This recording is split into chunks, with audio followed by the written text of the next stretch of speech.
Hey everyone, welcome to Caveman to Cozyman, Tangerinepiggy's Let's Play tutorial. This is episode 4. We've made it to the Copper Age, and now we're going to learn how to use our prospecting pick and start moving into our forever home. So come along with me, and without further ado, let's get going. Okay. The dawn of the first day of June, day 10. We've made it a month. House is looking cozy. We got stuff going on. We're gonna start moving over to our forever home and take a look today at some of the early game building materials and things like that. We got to figure out, we want to prioritize what we're taking. We definitely need, because our pocket size is limited. Definitely taking all our copper, all of that. Gonna take a little food for the road. I'm gonna leave these wattle fences behind for now and leave them behind in a way that is classic, which is just placing them down someplace. Okay, we can consolidate our reeds. I'm definitely not taking the bean-aids with us right now. Yeah, leave that food.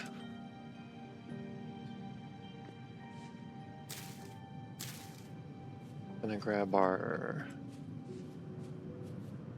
Well, we got some molds firing. We're gonna grab some of our molds. Charcoal.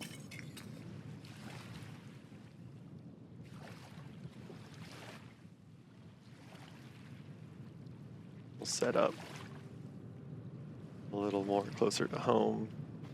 Got my bowl of food. Grab the copper spear for keeping us safe. And we found over here, we have that rapid water. So we're gonna start building some in this valley here. So I'm gonna head over and start doing that. And on the way, we're gonna look at some of the places we could possibly do some prospecting as we go. So we don't have a prospecting pick just yet, but that's what is burning in that pit. So hopefully by the time we've dropped some stuff off and we've come back, it'll be ready for us to head back on our way there. When you're prospecting, there's a couple of things that people will do. Some people draw out really clear grids. Other people will, like me, will just look for exposed rock. So like the side of this cliff face is a great place to do an initial prospecting reading. And then if that prospecting reading comes back with information or with highlights that seem promising, we'll come back and we'll visit through there again. But otherwise, if it comes back as negative, we don't need to do thorough prospecting of the area. And we'll talk about the two different modes that the prospecting pick has. And we'll look at some of the early Copper Age building materials that we'll be able to get. And hopefully get some more copper to get us a little more firmly in the Copper Age, because we're sort of on the cusp of the Copper Age. A few bad life choices and we could end up back panning, and we don't want to end up back panning, or I don't want to end up back panning. Some people really like the panning mechanic. I find it useful and mildly entertaining, but also there's only so many hours of my life I want to dedicate to it.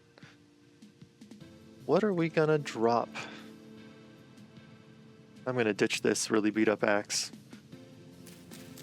because turnips are good eating and they're quick to grow, so they're good to have. That'll help us when we get to where we're going. And remember, there were a lot of bears around here. See all the little corpses of the decomposing tiny animals. So it's something we gotta keep our eye out for as we're doing this trek back and forth. Next time I might run up north around these craggy rocks so there's a little less jumping. But you know, the path you take is up to you. I thought for a second that piece of dirt might be a bear, but it just had weird lighting.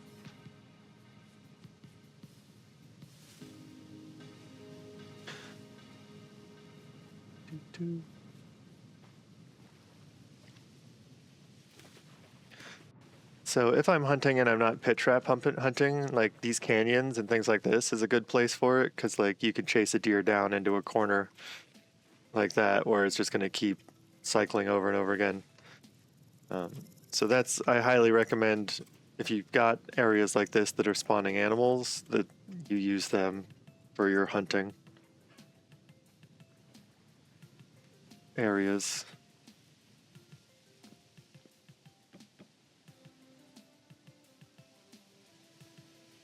So you might be better at hunting than me, so you might need that, not need those kinds of handicaps or assistance. I've been getting a little better at hunting. I've been playing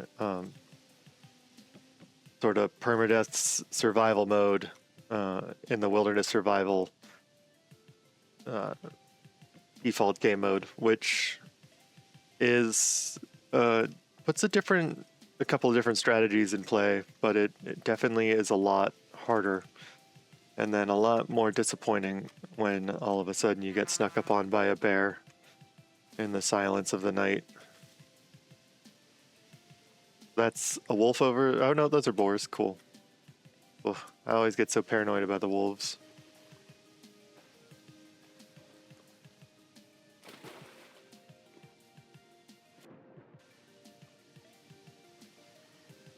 Those are poisonous mushrooms. Those are edible mushrooms.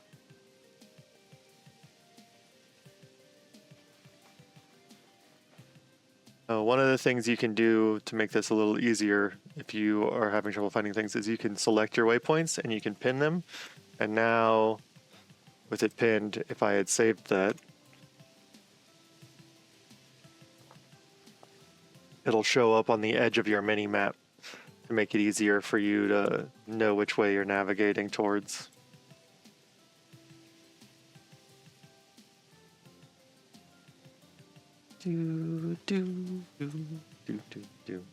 Music running. Oh, I just love the way it's like above water, below water. The way the music modulates just brings me joy. All the sound modulates when you go underwater.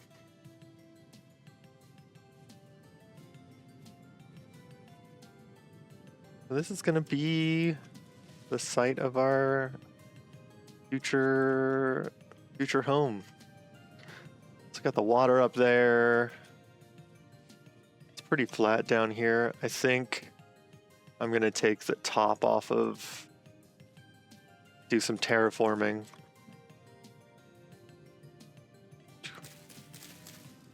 Take the top off of this dirt, level some stuff out down here to get us a nice flat patch. So there wasn't a lot of exposed stone on the way here. Oh, but that'll mess up that berry bush. Oh, that's something to consider. Maybe we'll just build down in that little valley. Or flatten this hill that's not... Yeah, we'll flatten this hill over here. We got some deer. This will be fun. We'll get it going. Oh. First thing we're going to do is we're going to pile some stuff on the ground. I know, go figure.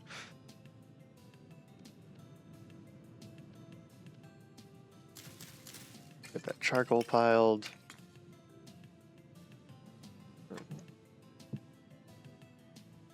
Cook pot. Gonna set up real quick for us a little faux cellar.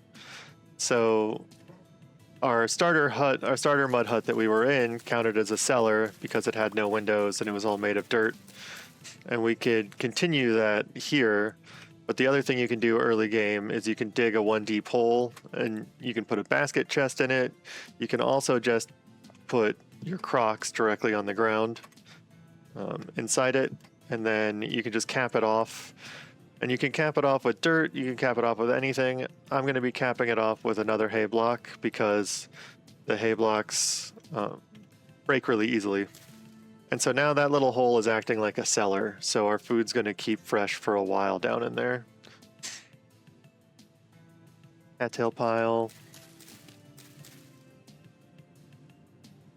You know, we're going to want to leave a fair number of our tools here so we have more room in our pockets when we come back.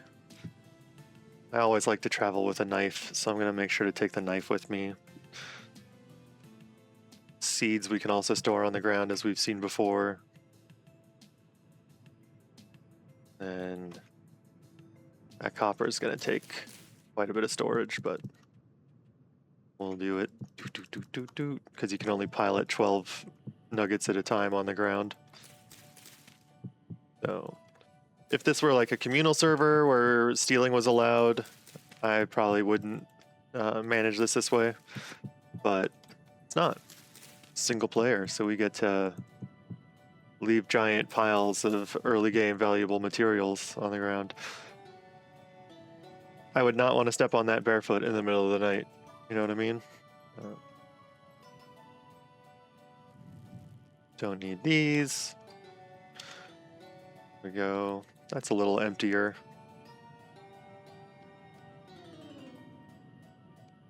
Probably eat this food. Maybe make an axe, get a log, get a fireplace going. Since our bowl of food is empty. Red fish meat stew. Yep.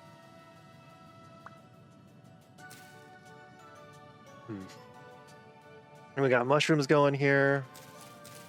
We'll be back to cook these pretty quick, so I'm just gonna boop, boop, boop them on the ground. They'll spoil faster in my pockets than on the ground, so it's good to put them down there. We can't circle back around south without doing a really big path, but I think we're gonna try going north just to see there's some spots like this cave and things like that that I might want to prospect pick when we get our prospect pick going. So see the deer.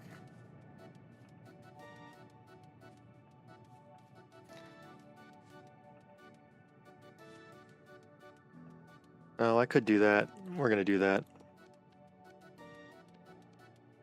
There's some things that we're not going to need on our trip, like these 3 items, and so I can actually leave my basket on the ground.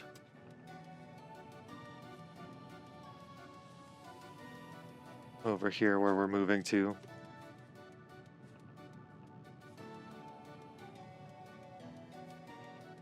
That I've already lost already. There we go. So if you hold down control, you can get into having your inventory baskets, and you can see that those 3 slots of my inventory now don't exist anymore, but also they're stored safely there.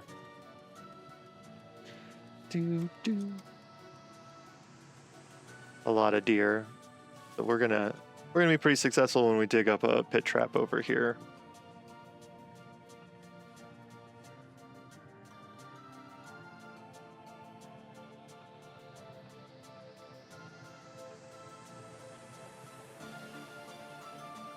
Edible mushrooms. One of the things we're going to end up doing is wandering through this forest over here.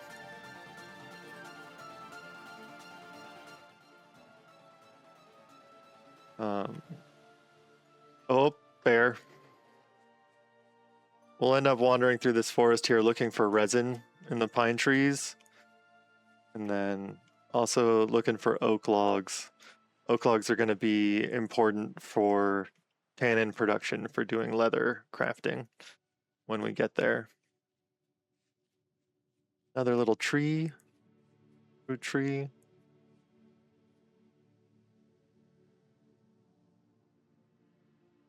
And you may notice while I'm making my little fruit tree, symbol here that there's this darker soil over here. And if we pop over the darker soil, it's peat. So we can mark that. Same thing up there, most likely. Boop. You know, at first I was always like, oh, you gotta save the peat. But then it really dawned on me just in the normal temperate starting world, just how common it was. So over here, we've got a cave drop in, and we can, we'll be using this when we go prospecting. You want to, if you're going to go cave diving, you want it to be calm. So right now it's calm, so we can do a quick bop down here, and the odds that monsters are going to instantly jump out and murder us are pretty low. Not negligible.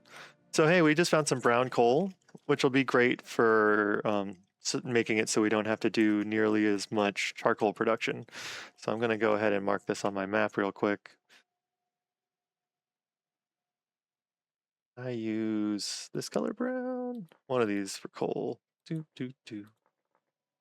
We'll use this color brown for brown coal. Brown coal.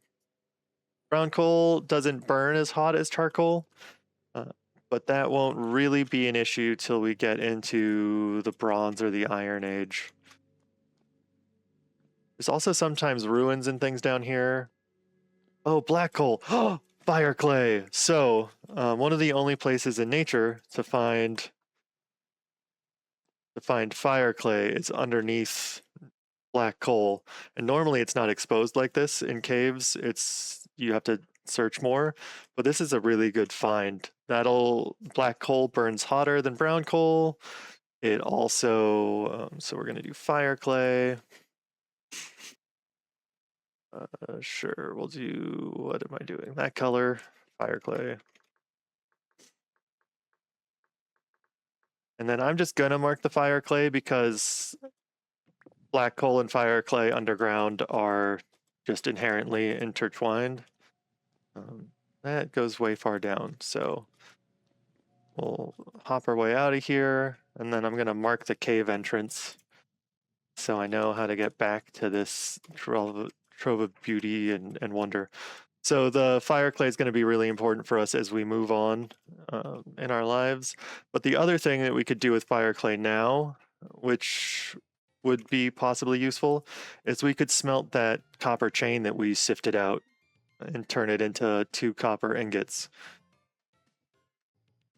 You use fire clay to make fire clay bricks make a bloomery, so we may come back to that.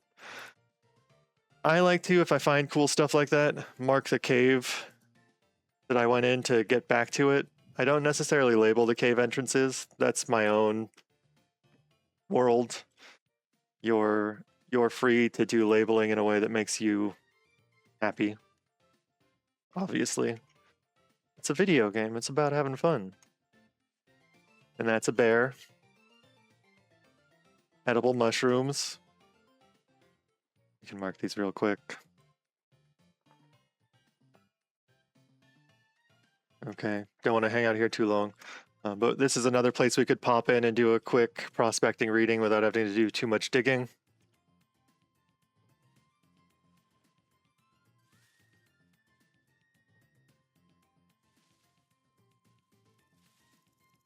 You can see how once you have like a very established base, it becomes a real big pain in the tuchus to move. Although if I find myself getting bored of an area or in a world of feeling like there's nothing left to do, sometimes what I'll do is I'll just pack the bare essentials and then move to a new spot and start a new house from scratch and have to gather the resources and things again, and then occasionally do trips back.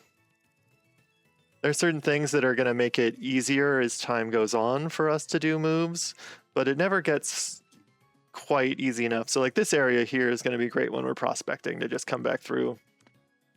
We can see if whatever creature murdered that tiny little lamb left us anything useful. Yeah, 1 piece of meat. It'll be a nice snack.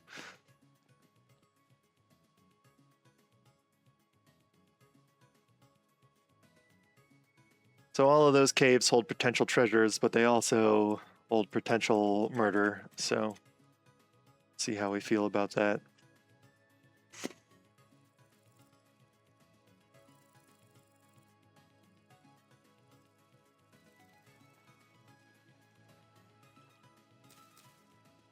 Yeah, I don't quite have enough.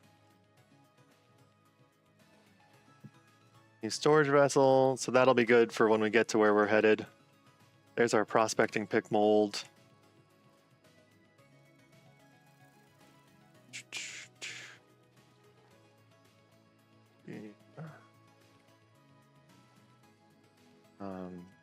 We might do some bow and arrows at some point.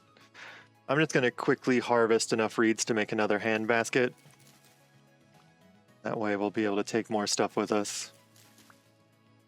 But I think this will probably be... I'll take a quick look, but this will probably be the last trip we make today, time-wise. But also because I think we'll have everything we need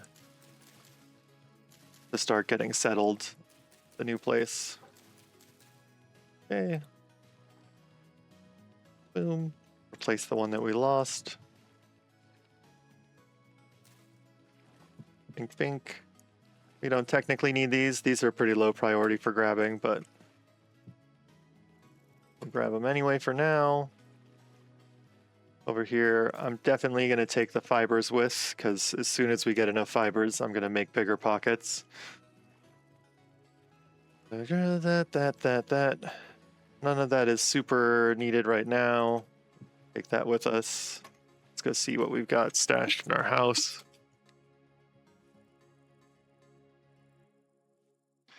We're going to come back by with a shovel. Or make a shovel.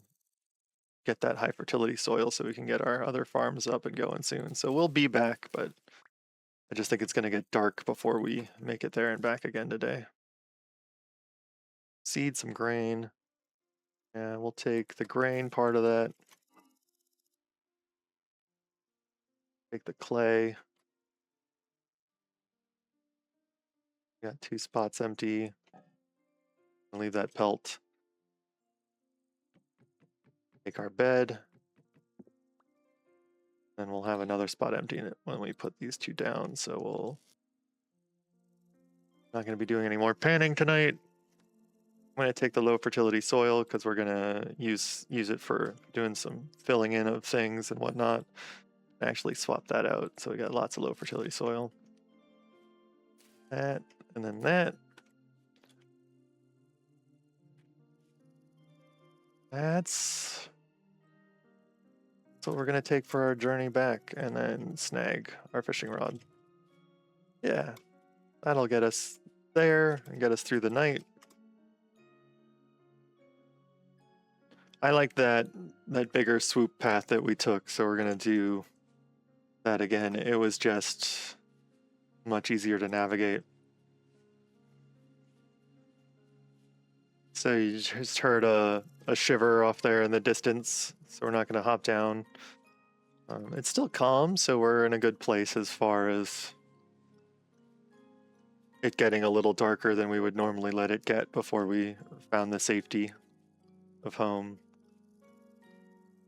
The further and further we get from spawn, the more we have to do a really long run when we die, and the greater odds of losing our stuff there is. So we're just going to try and keep it mellow. We marked that trader already, no? Or maybe not. Or maybe that isn't a trader. I don't know. Let's go run over and find out. Pete.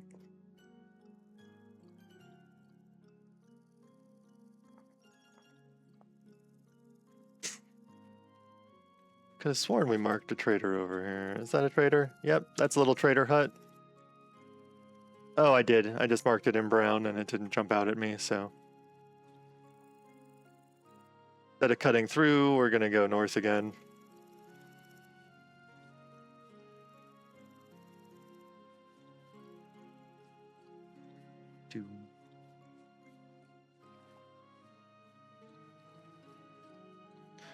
Oh, hey, well, one piece of red clay soil. That's weird. Oh, good, it goes down. Well, I'm gonna mark this then, because that's closer than the other red clay that's nearby.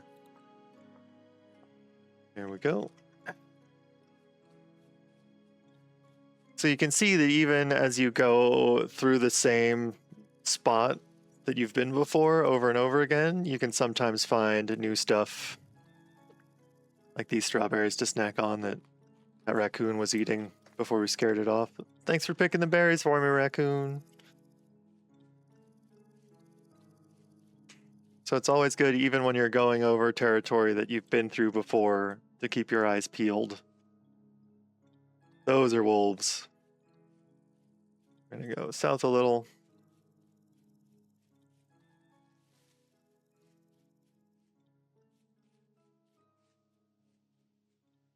So this is an oak log, so now we know that this forest does in fact have oaks, so we'll be coming back to this forest.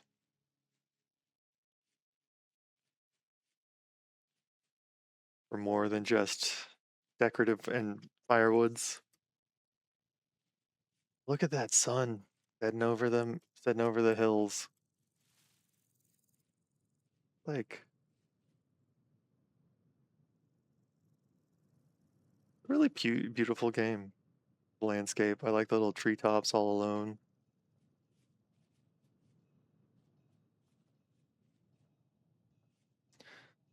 And the shadow of the mountain coming across the land.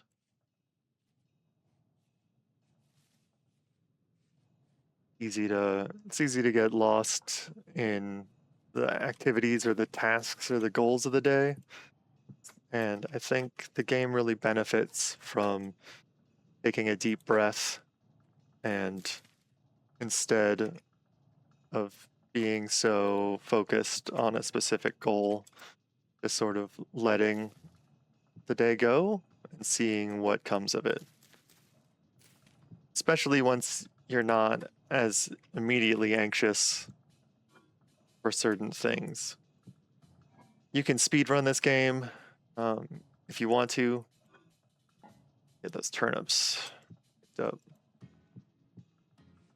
And you might notice that when I went to pick up the turnips, I picked up the first one and then I moused over, so I was in an empty, selecting an empty hotbar slot, and that's so I could actually pick them all up smoothly.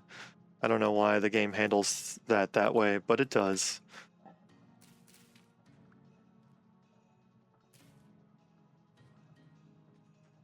So yeah, this is a good little spot. I'm gonna move some of these flowers.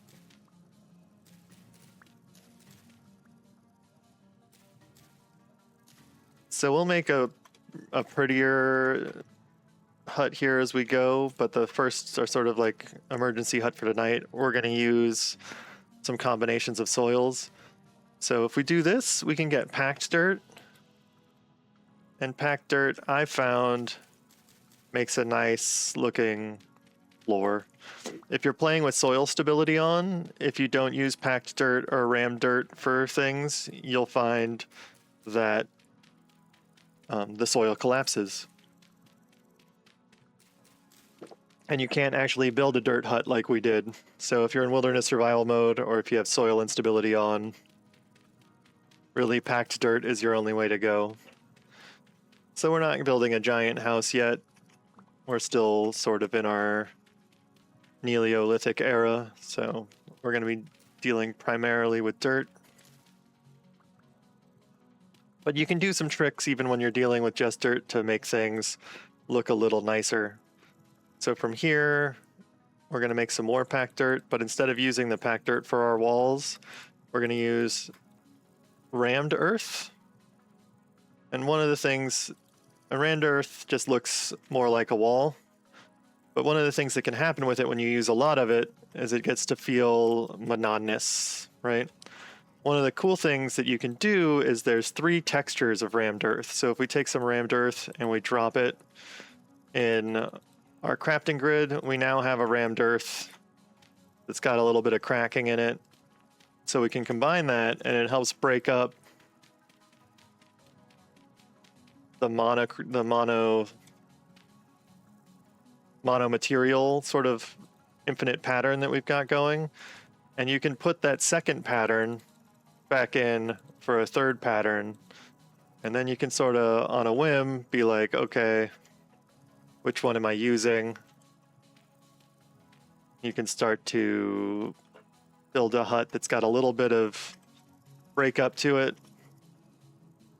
A little bit of style. I also like to make my doors off center if I'm doing just a quick little survival hut here. And we'll be coming through to make this prettier or show some other techniques that we can do, but this will get us, you know, safety for the night. If you go 3 tall with your walls, even if you don't have a ceiling, you'll be safe for the evening. So that's basically what we're gonna do. We're gonna get our walls going. We'll get a little bit in the corner to cover a cooking fire. Get 12 of those, turn that into some of those, and now we got enough dirt. So,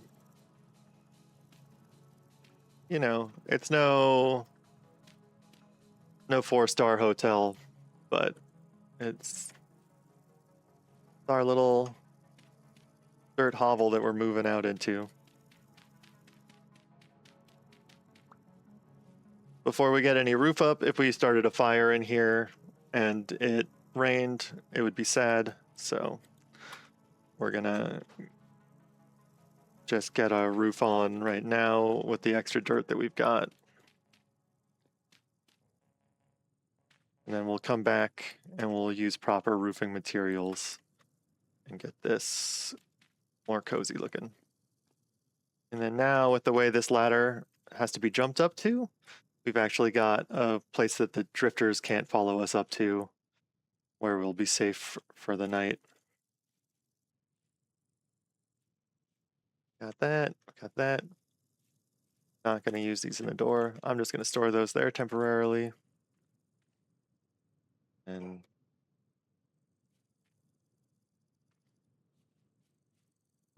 boop. I'm gonna put this on the window. That way no crawling drifters will be able to crawl through there, get us in the night. Put down that. Grab us some grass real quick for our hay bale door. Soon we'll have a real door. It'll be amazing. We won't have to deal with these shenanigans anymore. Oh, perfect. Just the right amount of knife left on that knife.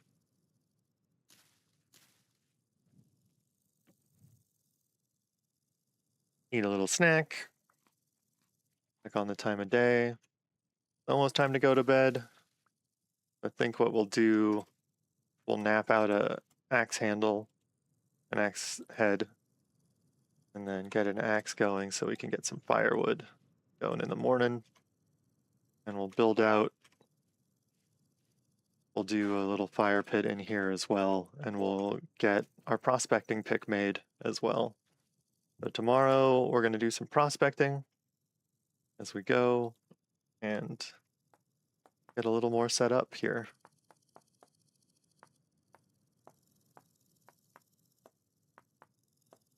I don't know, I already feel homier. We might grab some mud or some more clay so we can look at some of the other early building options.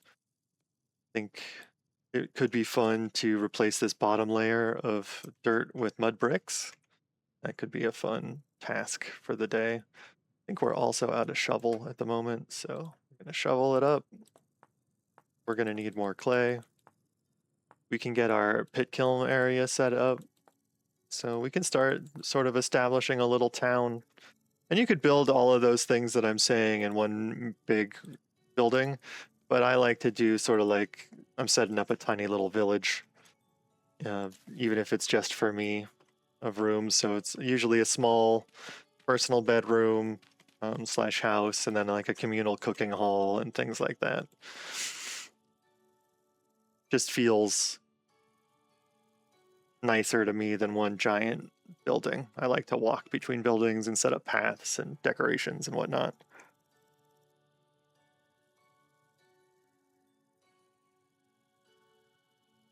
More realistic, I guess, how it used to be.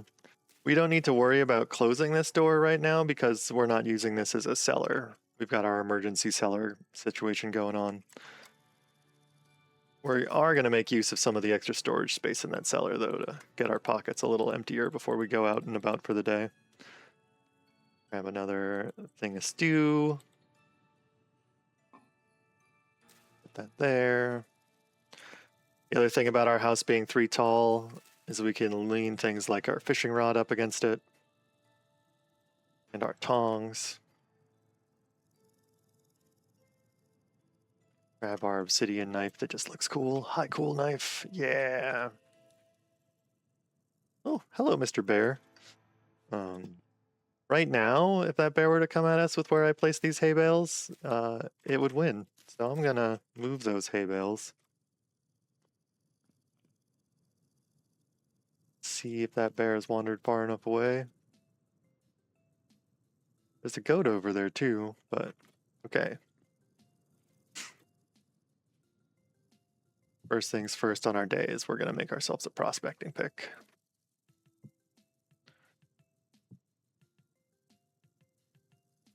Assuming we can do that without dying. Which is quite the assumption we've got going on at the moment. Hi, buddy.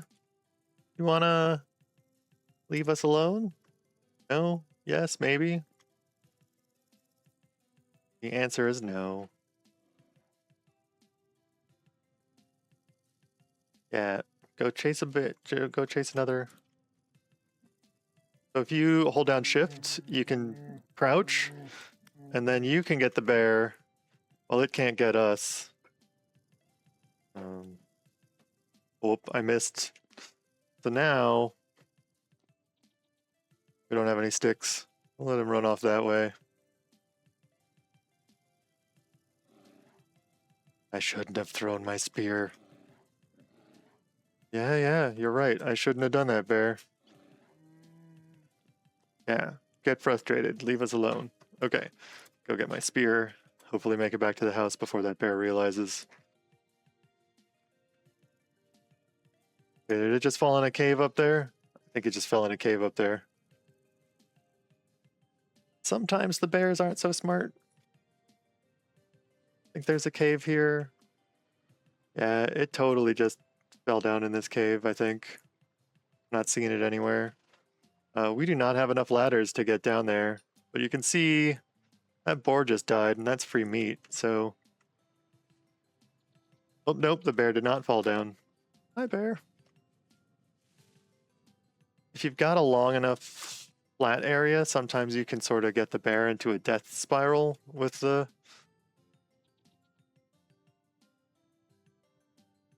things.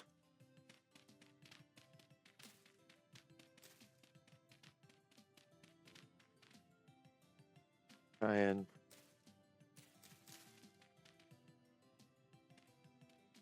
quickly and carefully dig a pit we can trap it in. Because bears' pelts are some of the early game, some of the best armor you can get. And in my opinion, some of the coolest armor you can get, coolest looking armor you can get. So if we manage to get this bear in this pit without dying, it would be a big benefit to us. So I'm gonna grab a few sticks, head back up to my roof. Let's try and make this bear angry.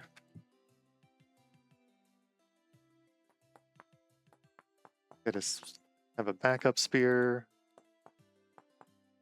So we don't care about losing. Throw at the bear. And hopefully we can get this bear to charge into this pit.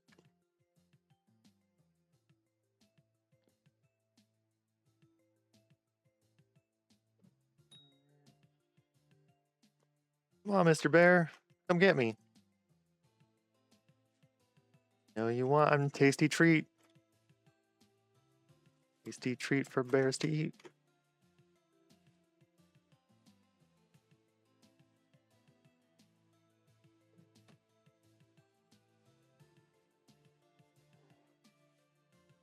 Oh no! Hey bear, around this way. No. They've gotten smarter.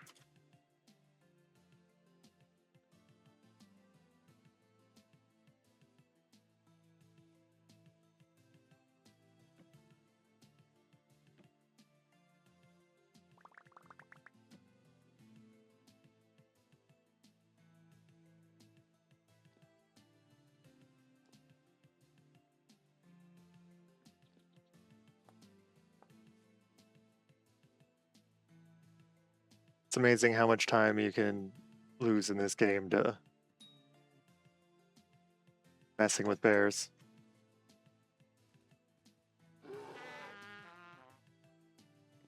Oh, yeah!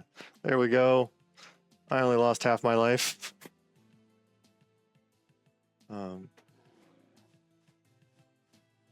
Nice. So that bear can't get out of that pit,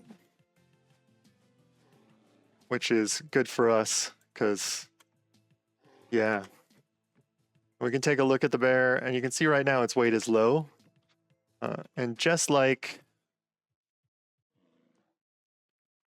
the other animals that we fed straw, we can actually toss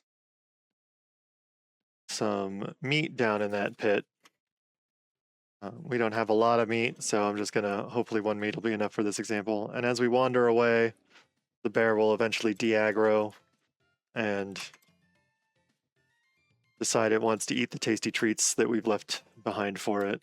So let's,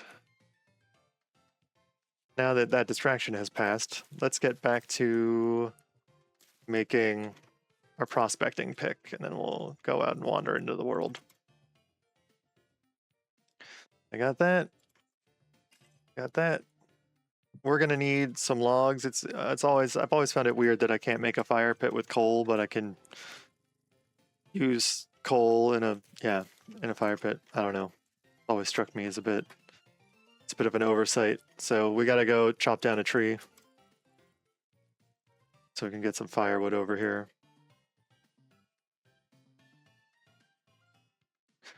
Do.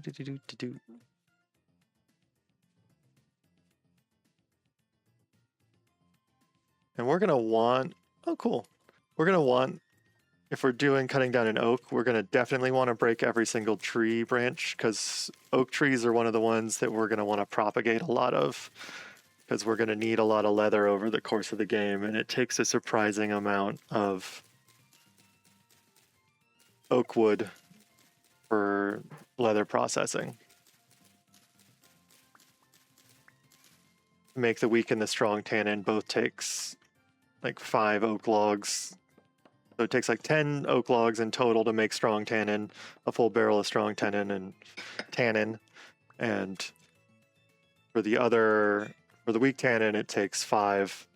But so you're looking at every sort of full barrel leather run, you're looking at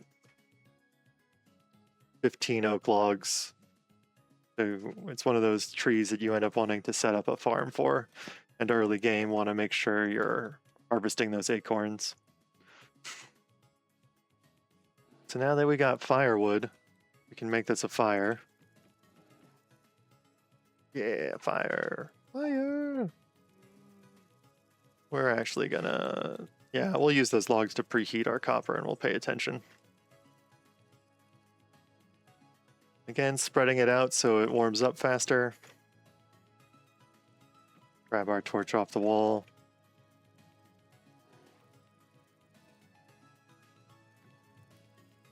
Make sure we got our right molds that we're going to use.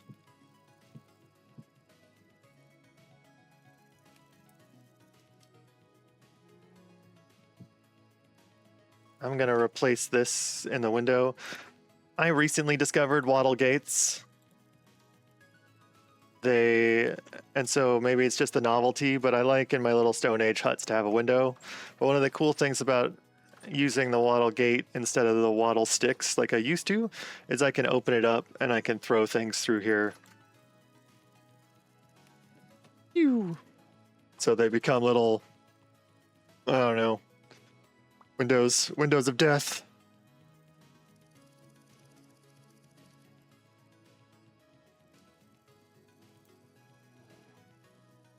So the wood maxes out at 700, so we probably aren't going to burn this last piece of wood in there, and we'll just go charcoal after that, because we've got those at almost 700, and our fire pit's there, so we're not going to get too much more benefit from burning firewood. If we can get away with one piece of charcoal, that'll be nice, but since we found that brown coal and that black coal, our needs charcoal-wise have gotten greatly reduced. So we'll need more metal before we need more fuel, because it'll take durability off of our pickaxe there. And our other metal spots are far away, so today we'll probably eat and then walk over to get to one of our other metal spots that we marked and mine that up, with the goal of also picking up some clay on the way so we can get moving towards having an anvil.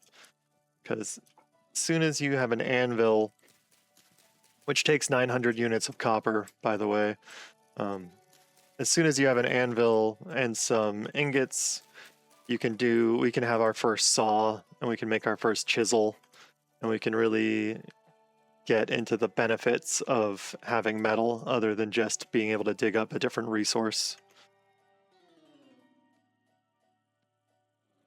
It's neat. How are you? Is this your last serving, puffball stew? Oh, I've got some in my pocket still.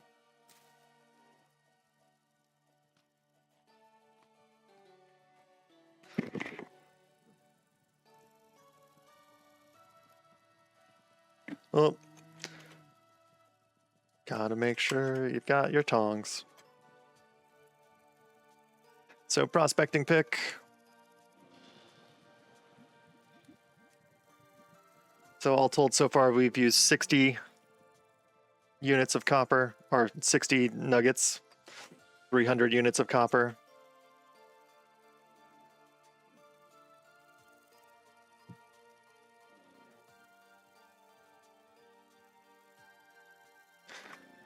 Well, that cools. Go look at our map here. See if there's any obvious open clay. Go check on our bear, see if he ate a snack we tossed him. Yeah, did eat the snack, still low weight. We could try going hunting, or going back and clearing out some of our pit trap. Having a chubbier bear means getting more fat off the bear, which could be good. We'll have to decide what we want to do.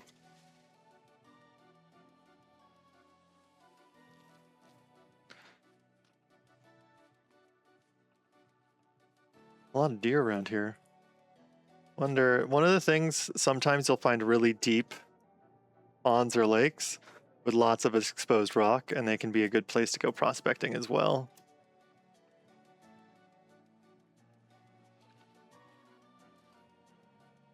Just doing a quick look around while we wait for that copper to cool. Wolf.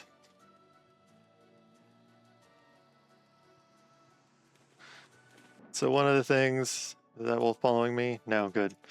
One of the things you can do if you've got deep enough water with the wolves is sometimes you can get below them and you can poke them in the stomach with a spear faster than they can sink, and that keeps them at a safe distance from you.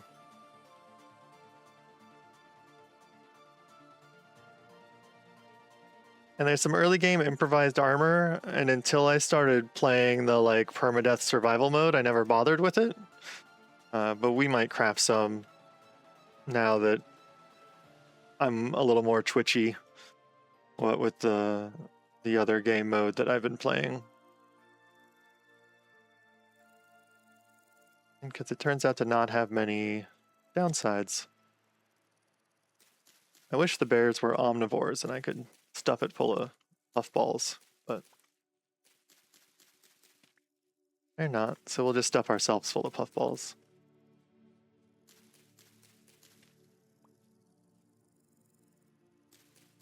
There's a mod for this game called Universal Husbandry that lets you breed the bears, and I definitely have participated in runs on servers where we made pet bears and named them, and we had like Hank the bear.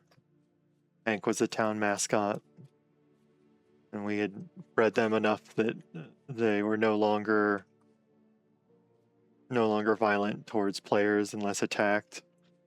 So it can be kind of fun, some of the weird things that the mods allow you to do. That is a trader up there in that tree. This new update added a lot of cool new trader houses, and the tree one is one of my favorites. We'll go take a look at this. Also keeping our eyes on these depressions in the ground. One, because we don't want to fall in, and then two, because we want to see how easy it is to get in and out of these caves for cave crawling or for prospecting. Running through caves isn't necessarily the best way to acquire minerals, but like, so here we've got flint and claystone, so if we needed a lot of flint we could come back for that. We're good on flint at the moment, especially given that we discovered natural fire clay. Normally you need to use the flint and burn it in a fire pit to calcify it and then grind it in a quern. But we'll just be able to dig it out of the soil there for at least a little bit. Little ruin off there. Yeah, so this is such a neat little treehouse. So, you know, we've got chiseled planks to make these here. I wish we had access to the rope as a building material. But I like this little... This doesn't actually do anything to stop you from walking over the edge normally, so you want to be careful if you're building a treehouse like this. Ooh, a luxuries trader. Anything to trade? One of the cool things about the luxuries trader is they buy rough emeralds and things like that. And I don't know if you remember, but we got a few low-grade gems when we were processing soil. So we might be able to get some good gears from this guy with our other things. Ornate silver spear. That's fun. Oh, the Forlorn Hope armor. These are some of the best armor in the game once you fix them up, but they take quite a lot of resources to fix up. So we're definitely going to mark this person on the map, and we're going to want to return here, that's for sure. Slash set up a little stash nearby of things they like to buy, because what they buy cycles. Let's see, what's the luxuries? Near survival. I'm going to go with, I already used that color. And all my cool colors already. Yellow? Yeah, I'll use yellow. Now orange. Luxuries. Pardon my spelling if I spell that wrong. Yeah. And then also a little bed that lets us sleep up to 8.5 hours. So if we were out and it was getting too late at night and we didn't have the means to set up a little crash hut, or if it's winter and we don't have a nicer bed, we'll be able to set up to sneak into that guy's house and sleep in his bed in order to speed us through the winter.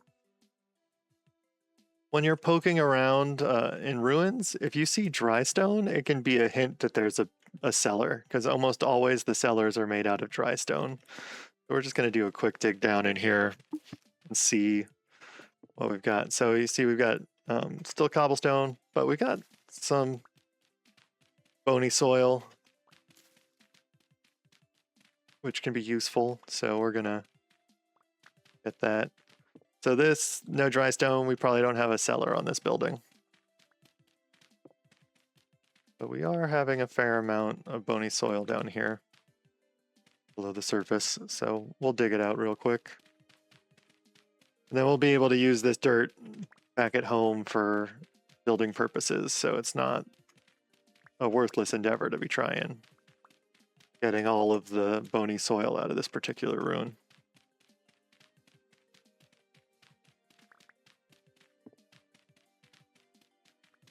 That's... yeah, that's going to do it for this ruin, or this little building of it.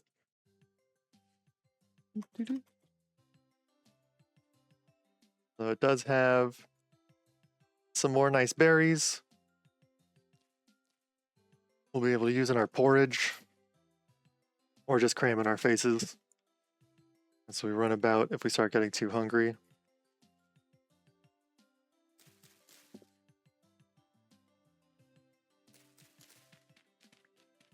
Eventually, you might find you get better at identifying which ruins are which. For some reason, my brain doesn't do that, so we're just stuck. The other thing we could do here is, like, there's some cool blocks that we haven't seen before, really, like the aged polished claystone here. We could collect those and bring them back to our base to use them in building. Claystone isn't my favorite building material, so I'm not going to do it, but that's personal preference. I think those are boars over there, not wolves. See in that grass? See a little bit? Yeah, that's going to be a boar. Yep. They don't have babies, so they're being pretty passive, but if we poked them, they would come after us. There's some good hunting over here. Yeah, another little cave. So how I'm spotting these caves on the map is these solid white areas. So that's probably a cave entrance. This little cave entrance you can see has a lot of grass on it, so it doesn't show on the map that way. But here is usually exposed rock. So when you see white on the map like that, it's usually an exposed rock area. Yeah, looks like there's another possible ruin to the south over here. I don't know if you see or is that the one we already visited? Nope. Little boop over there.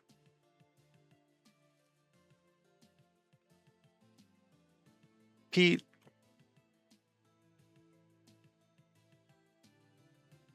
It's nice when you get to this point where you get to do a little more exploring, a little more hunting of things. It's fun.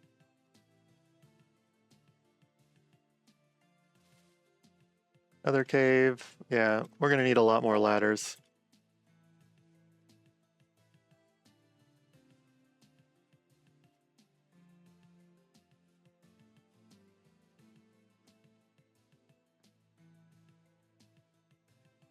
Well, that's gonna be fun. As we dig this one up, we're gonna get a bunch of peat. If we do that. I, like a silly person, didn't bring a torch with me, so we're gonna need to gather some grass and make a fire starter.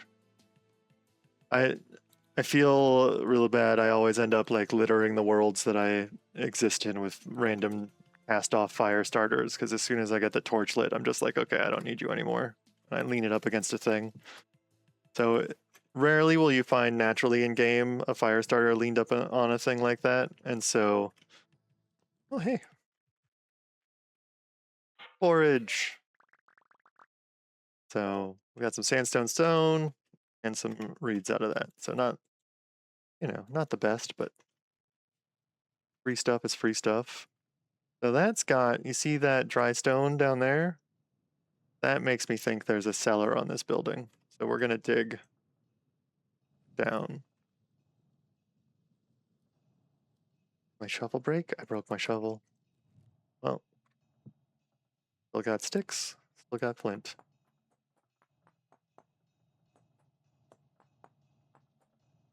We're sort of saving up for the anvil, so that's why I'm still using flint tools instead of instantly launching into making everything out of copper, because we haven't sort of found a sustainable copper source yet. And I'll throw this in my offhand, even though that's going to use a bit more food so we can see a bit more clearly while we're digging.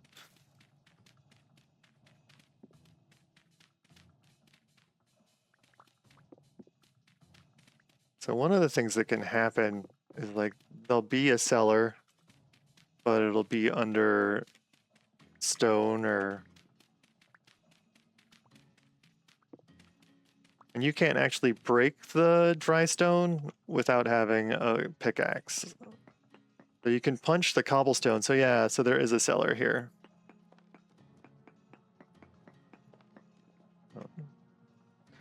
Which if we had dug in the right place, we could have gotten into the natural way, but... Oh, and the collapsed chest is empty. That's a bummer. But it's got a pile of metal junk on the ground, which is dropped metal scrap.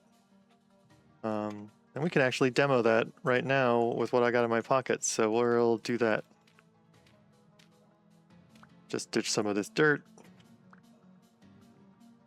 We're going to need to be able to walk out of here, so use these dry stones to get us up. And I'm just going to ditch them. So with the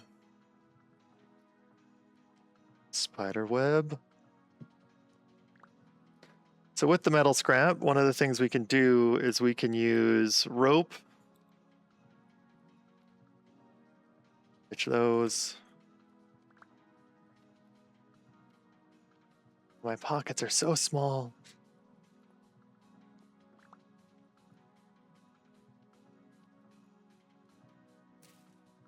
We can use rope plus a stick, plus the metal scrap, and we can use that to make these scrap weapon kits, which can be really cool early on. And maybe this will have good ore in it for us. It's just brown coal, but I like brown coal more than I need this grain in my pocket, so I'm going to eat this grain. We'll take that with us. And that was it for this little cellar. I don't want to end up with things in my offhand, so we're gonna choose some sacrifices to leave behind. Or just eat these mushrooms. Nom nom nom nom nom. This aged ashlar building, I think, has a cellar as well, probably, so we'll try.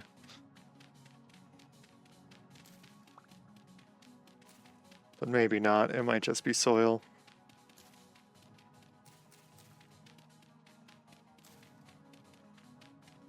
But we'll see when we get back to camp. I'll make those scrap weapon tools, and they can be useful. Sometimes it's a spear. There's a scrap weapon axe that's a really useful early game axe for cutting down trees and things like that. As well as they all do better damage to critters of the night than most of the Copper Age tools that we've currently got. So... yeah, and you can see we don't have dry stone showing up here.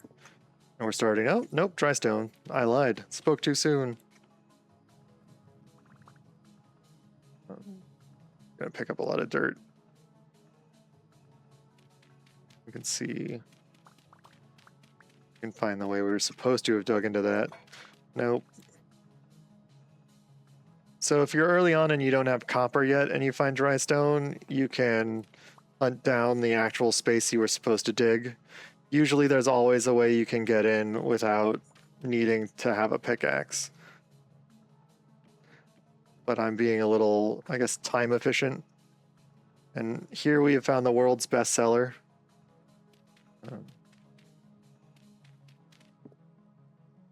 And by that I mean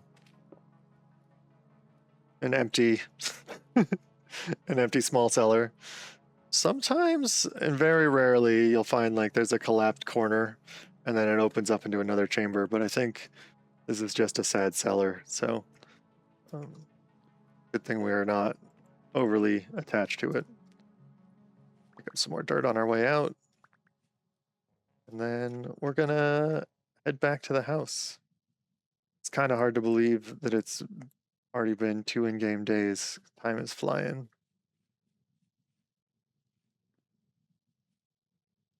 Sadly, didn't find any clay out here. Didn't jump out at me. Yeah.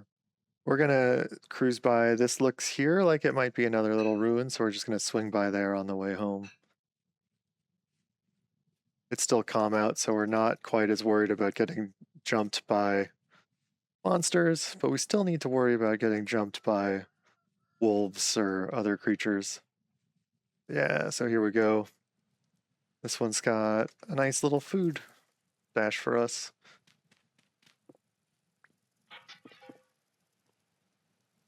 That's a fair amount of useful grain, so I'm gonna leave these spelt seeds behind and we'll take the grain with us. See if there's, yeah, just a little neat waypoint.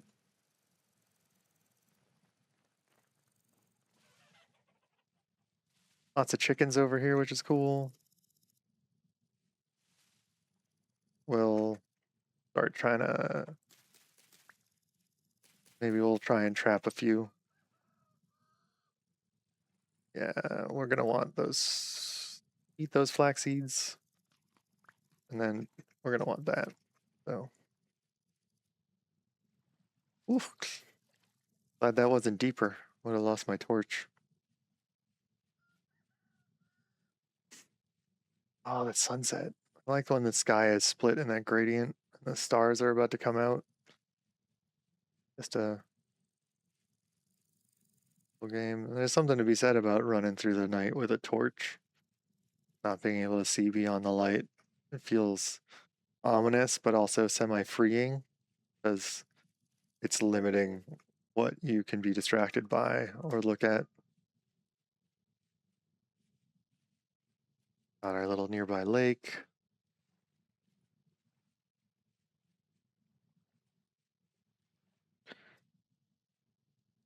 Yeah, tomorrow we'll go copper. Mining, we'll go get all the surface copper that we know where it is. And then we'll get in a pit kiln in the morning. Or we'll go get clay and get a pit kiln going. Hopefully we'll be well on our way to an anvil before we wrap up today. But meantime, we're doing well. We've still got enough time before winter that we're not needing to stress about that. And we can take this moment to breathe a little deeper than we have been, because I know the first days are hard and you can find yourself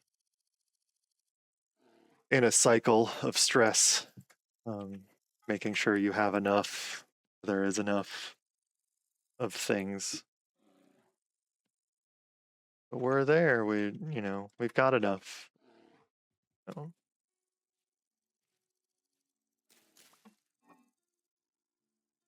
that in there, put that in there.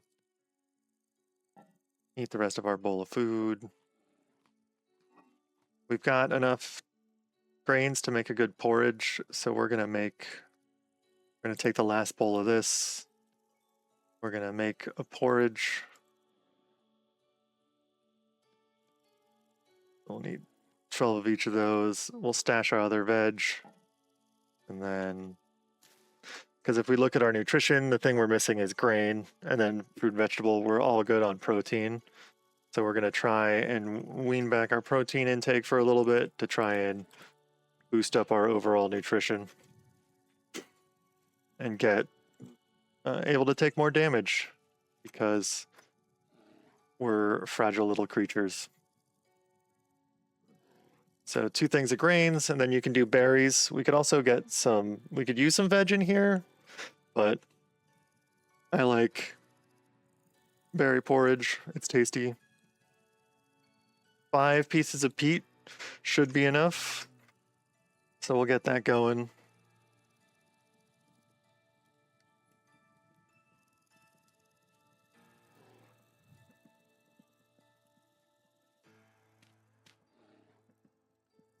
Maybe get a quick little pit kiln area marked out or set up. Do some digging with our shovel. I don't want to lose our places that we're growing mushrooms, so that's why I'm going to be digging this pit kiln area into sort of the side of the hill here for now.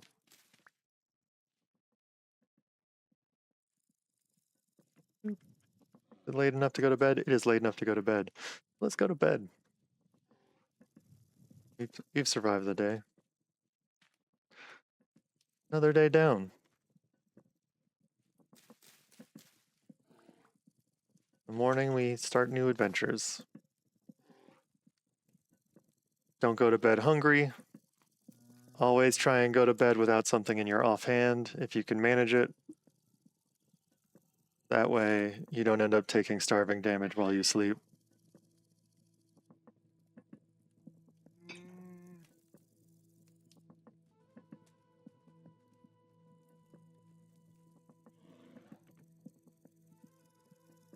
Got a little bit more on that food to cook. We might not even need this piece of peat, so we'll take that out. I believe in us. See if that was a bad life choice later. We'll grab the crock out of here. Be able to take some of that food with us.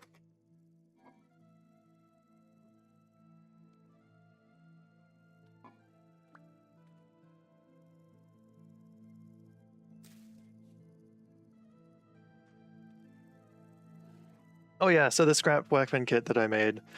Once you've made one, you just hold down right click with it in your hand, and it transforms into a random scrap weapon. So now we got a scrap mace. It's good at close range fighting. So it's slightly better than the wooden club. I'm not a great club fighter, so I'm probably gonna not make use of that. But we can make another rope, grab another stick, see if we get a different scrap weapon.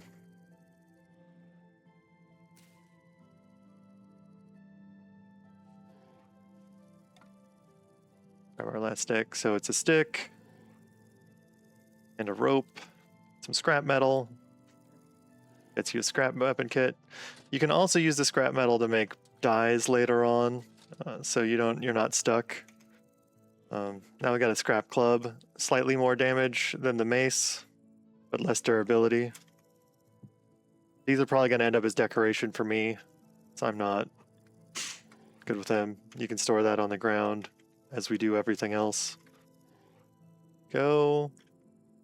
Got that porridge for storage. That other porridge will stay there. We'll eat it before it goes bad, so we don't need to worry about that.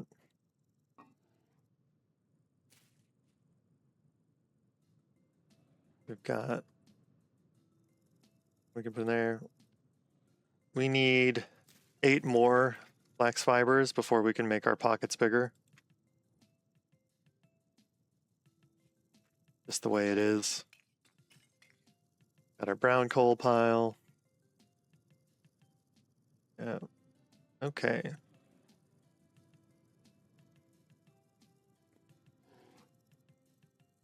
We're gonna take this with us because I think we're gonna run out of food. Let's go. We're gonna be headed towards that copper. We're gonna swing wide just because it'll be faster than climbing through all of this to get down there. And so we're gonna stop by this red clay that we found first and dig up a little red clay to take with us. Because we'll need that. We need clay to make the molds for the ingots and for the anvil. And hopefully we'll get enough copper for the anvil. One of the things you gotta be a little wary of is if you have a copper anvil, it's great, but if you have a copper anvil and no leftover copper, you can't make use of it. So kind of want to make sure you've got a decent stockpile of copper before we go and make an anvil. So hopefully between the 2 spots we've got marked edible mushrooms here, the 2 spots we've got marked, and the mushrooms won't go bad and the animals don't eat them, so you don't have to feel like you need to harvest them all instantly. You can mark them and come back to them later. Especially when you're in a situation like we are right now where we're not starving to death.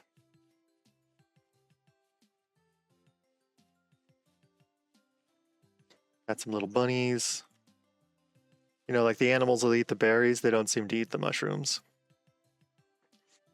I could be wrong, so if I'm wrong, feel free to correct me. Again, this is mostly just knowledge from my own experience and not doing deep dives on wikis or winning arguments about maximalizing things, looking at code. You'll notice I'm not run jumping everywhere, so it's a more mellow way to play, or I think it's a more mellow way to play. It fits with the world. And it helps with my long-term enjoyment of the game, so I just go a little slower.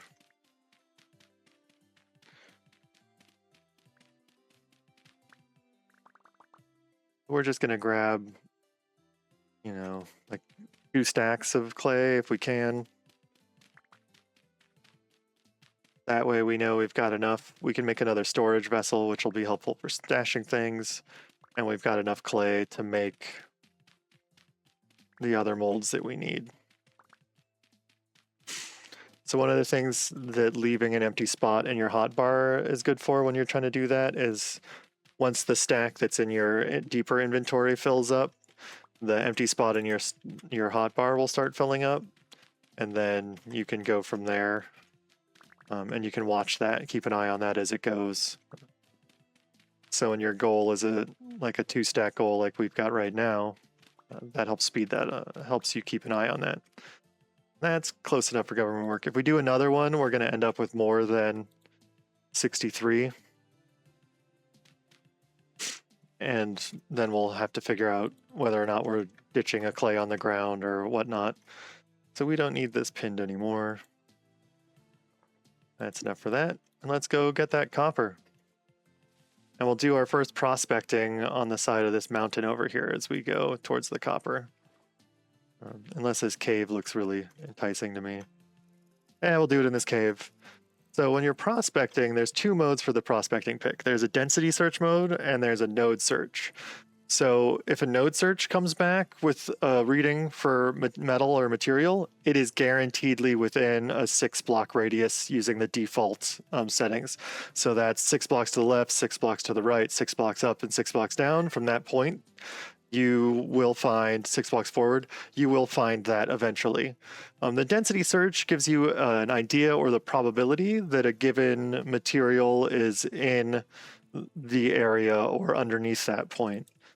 So we're going to be doing a density search mode. And the thing about density search is we need 3 points that we're going to knock, and each of those points needs to be 4 blocks away from each other. And so little cave entrances like this can be really easy for that, because if we look 1, 2, 3, 4, 5, we can crouch down, and I can boop there. And I get that one, and then I can look close, and I can get that one. And then 4 blocks away from that, I can get this one. And so it makes for really quick sample reading. So we've got high bismuth, and we've got poor cassiterite, and we've got very poor borax, and then we got minuscule amounts of these. So if we found any of these, it would be a miracle. But we got a good chance of finding bismuth here, so we might come back to mine to look for some bismuth. We've got a little sapphirite, which is zinc from panning. Oh hey, and some more clay. We've got a little sapphirite from panning. So if we did find some bismuth, we might be able to make ourselves a bismuth bronze pickaxe or a bismuth bronze tool, which would help speed up getting other materials. So that might be a cave while it's calm. If we have more ladders, that would be worth running down in to see if we can get some prospecting readings, the node search version for bismuth. Or get us a ping on there. It also had a really small amount of cassiterite, which is tin, which we could use to make tin bronze. So it's not the worst spot there. We're coming through these hills again because I'm going to be using them to do some prospecting readings as we go. And so if you're doing above ground prospecting readings, you just got to make sure, again, that you're 4 apart. And if you're too close, it just tells you, it's like, you weren't far enough, and then you got to go far enough. If you go more than 16 blocks away from the first one, it'll tell you you've gone too far and you start over again. So in this area, there are 0 traces of ore. So we're not gonna be doing any mining in these hills, or at least not for about 200 blocks around that point we just dug. There is a lot of quartz. Quartz is also where silver and gold are hidden. So we're going to do a node search here just to see if there's silver or gold. We can't break quartz yet with the tools we've got. Just quartz. But if we were to get a silver or a gold reading, we could mark it for when we first get our bronze tools, and we could come back to that location. And when we're back to that location, we could, oh, that was a little bit of a big jump. When we come back to that location, we could mine up the silver or the gold bits, and that would set us up for some of the things we could do. Black bronze, which is sort of the best bronze, or we could do save it up for doing Jonas tech later, or lining our lanterns once we make lanterns to make them brighter. So gold and silver are rare, but they're not as rare as one might think. And so anytime you see big exposed veins of quartz, it's worth giving them a little node boop nearby in order to see if they have quartz, if they have silver or gold in them. You won't find a gold vein or a silver vein by itself. That's just not in the cards. And while we're here, let's swing by and check our very full trap. Look at our veggies. See how... So it's gotten a little too hot for our turnips. They're not going to die, but we will get less food out of them. But they'll still give us enough food that it was worth us planting them. So those will be grown soon. Same with the carrots. So probably what we'll do is, even though it's going to be too hot for them and we'll get stunted growth, we'll swap the carrots because of the nutrition values for the turnips. Because even at a 50% yield, it's going to be, oh, that's fun. Little oak maple giant tree. Like a yin and a yang. That's fun. Little balanced biodiversity there.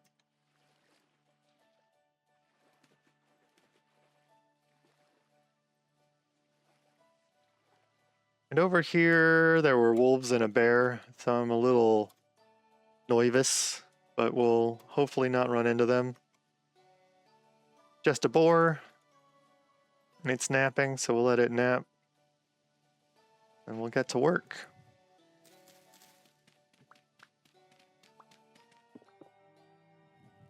Okay, and so just to show, oh, and that was a bear sound. So just to show how the node search will look, if we do a node search here, we're confident there's copper below us because we found surface copper. But you can see down in our info, we now have native copper in medium amounts. So that means there's a fair amount of native copper down here below us that we've found. And here we can see it. It's poor quality in granite, so we're not going to get too many nuggets per ore. But it's still worth digging it all up. And once we've got it all, what we think is all cleared, we can do another prospecting pick reading and see if we've got it all, if there's still a medium amount or if it's gone down to trace amounts. Usually by the time we've reached trace amounts, I stop pursuing it. And the reason for me for that is the amount of durability loss on my tool and the amount of time it takes usually to hunt down that last trace bit is not worth it for me. That's not true for things like gold or silver, where you'll rarely find them in more than trace amounts. But for things like copper and more plentiful resources, that's definitely the case for me. I get bored of trying to hunt down every last little bit of it.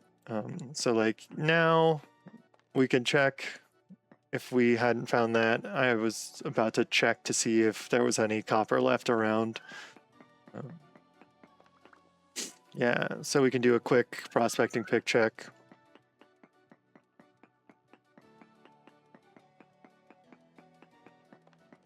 And so we still have small amount of copper, so I'm gonna dig around a bit more. See if we can't find it.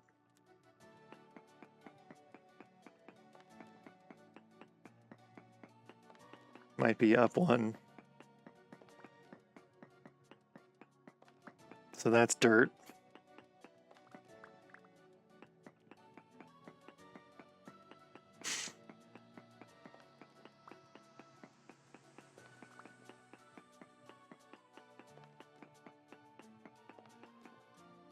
And we'll be able to use these rocks combined with some of our clay to make cobblestone.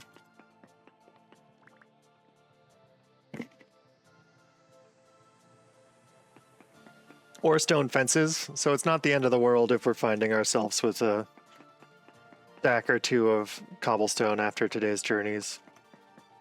Wonder where it is. Must be back this direction.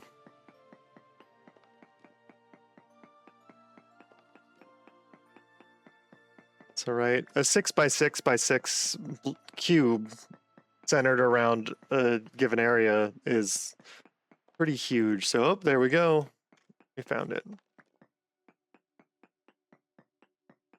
Or at least one piece of it. Yeah, there we go.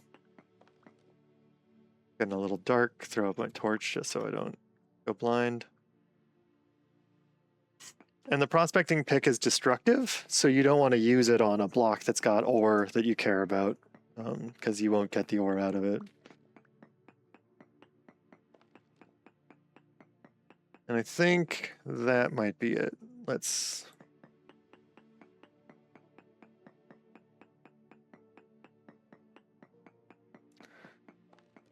Nope, still small amounts. Oh, this is an annoying vein. Wonder if we've gone up again.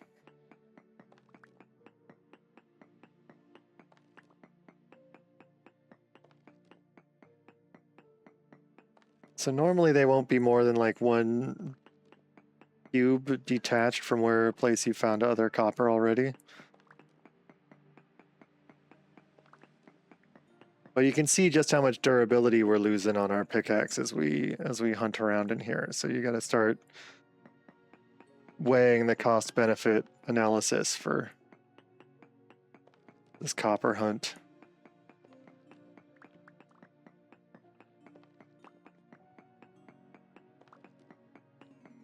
There we go.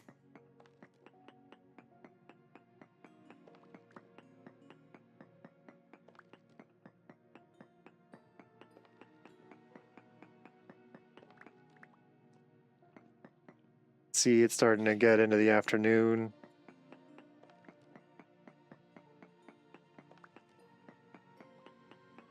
Dig up here real quick. There we got copper above us.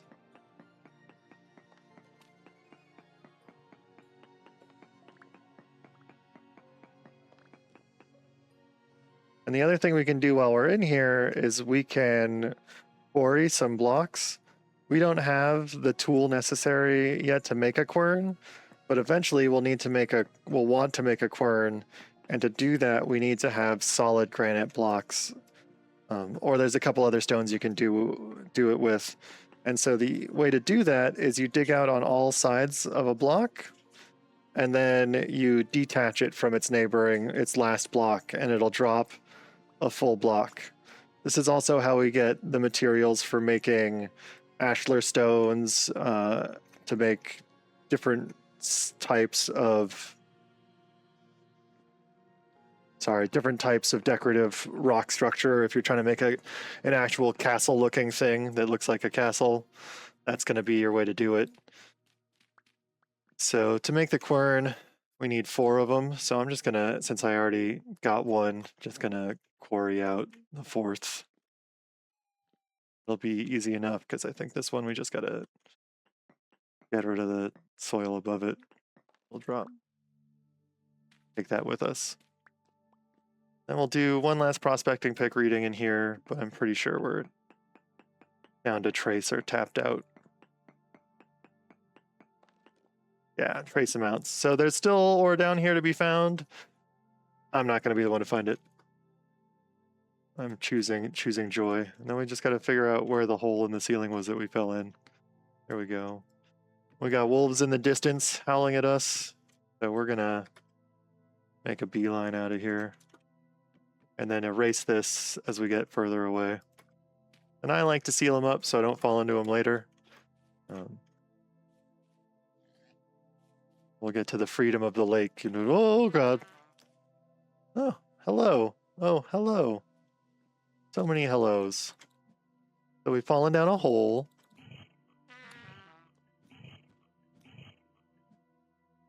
And you can see that's a deep Bowtorn, and that's why it did a lot more damage. As long as we're down this hole, we're going to do a prospecting reading down here. If I've fallen down a hole like this, I'll do one node reading, just in case I've fallen far enough that I'm going to find magic. So just some trace quartz, which means there's probably a quartz vein further down. Not going to worry about that. And then we're just going to do our quick 3-point prospecting reading, and we'll get ourselves out of this hole.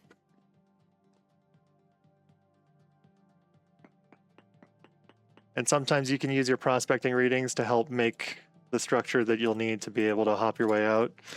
So this has some nickel, some poor levels of nickel in it, and cinnabar, which is useful for using as a dye. I'm going to eat this snack,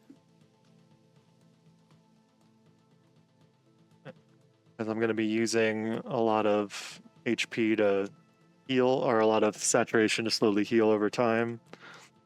We might try and grab on our way to the lake enough pieces of horsetail from the ground to be able to build ourselves some bandages as we make our way to the other copper area. So because we got a poor reading here, if we were late game and I was really like, I need nickel, what I would do is from here, I would sort of make a more systematic spread out. I would go one direction or the other and try and get a better reading. So when you get a reading, it's good to go like a couple hundred blocks in each direction and take another reading of the material that you're looking for. And if you're lucky, you'll end up having what you need, finding a better reading than your initial reading. And that better reading than your initial reading will make you more likely to get your stuff. And one of the things... Oh, you hear that? Let me turn off the music. So I'm going to turn up the game volume 2 for you. So that sound right there that we're listening to, that's bees. So this tree has bees in it. So we're going to mark this, and this is the start of our apiary eventually. So we'll come back to this tree, but this is definitely something worth finding, because the tree is going to, having our own bees is going to let us start producing wax, and wax means candles. Wax is used in a lot of crafting recipes, so we're definitely going to come back for these bees. We'll want to come back with our pockets full of flowers. You see how there's not a lot of flowers underneath these bees? In order to get the bees to basically, we want to get the bees happy and chubby enough and fed with enough pollen and honey that they decide it's time for them to need a new home. And when they need that new home, we will have built what's called a skep. And that skep, they'll move into that skep, and then we can come like thieves in the night and sneakily grab that from them. And then move them to our new home, and then we can breed those bees into more bees. And there will be our bee empire. I'm going to delete that copper because we're not using that anymore. And then, how far away is that other copper reading? Yeah, we'll just make a beeline for that other copper that we found. And who knows, maybe we'll make it back home before dawn. Maybe we won't. Go for a swim.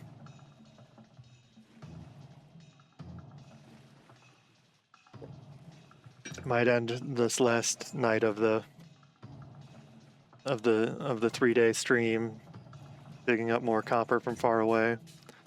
But we'll get some more prospecting readings while we're there. I do the hoppy jump run when I'm in the water because it goes just a tiny bit faster, and I get bored of going slow through the water. Although I do like the swimming. Swimming, yes. Wading, not as much. And we got our crockpot with us, so if we wanted to, we could sort of be hunting and murdering on the way, but our pockets are still small enough that we're going to max out our storage capacity and probably have to leave something behind anyway. And before I get too much further on this expedition, I'm going to pin my copper so I know where I'm going. Bear over there. Bear. Good to keep an eye on. I might turn the music back down. I might have turned it back up too high.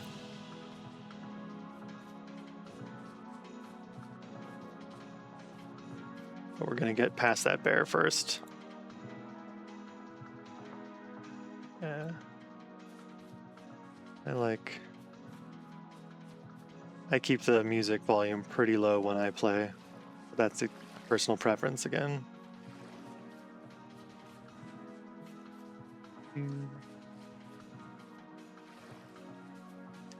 That's a fish. Figured out we can spearfish. Lots of bunnies. The copper spear, if we do a throw of the copper spear, should murder a bunny in a single toss. So it's pretty good. Once you've got the copper tools, it becomes a lot easier to hunt small game. Because having to hit a bunny with 2 spears with how fast they move is beyond me. We got a goat, or no, that's a sheep. Oh, that's a sheep that wants to have a fight.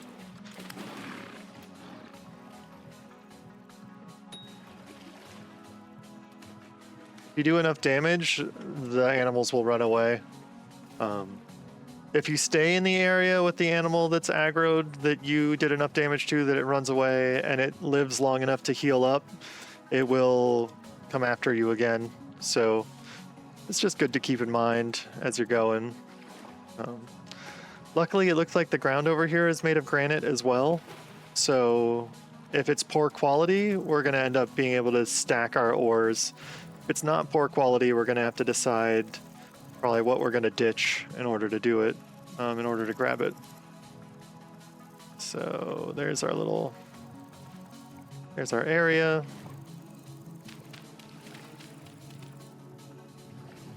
It's getting late enough at night. We've got enough snacks that we can afford the extra hunger loss. And so it's poor in granite, which is nice because that means it'll stack with our other granite. I mean, it's not nice because it's not, it would be wonderful to have nicer quality to get more copper nuggets out of it. But it is nice in the fact that it'll use up less inventory space.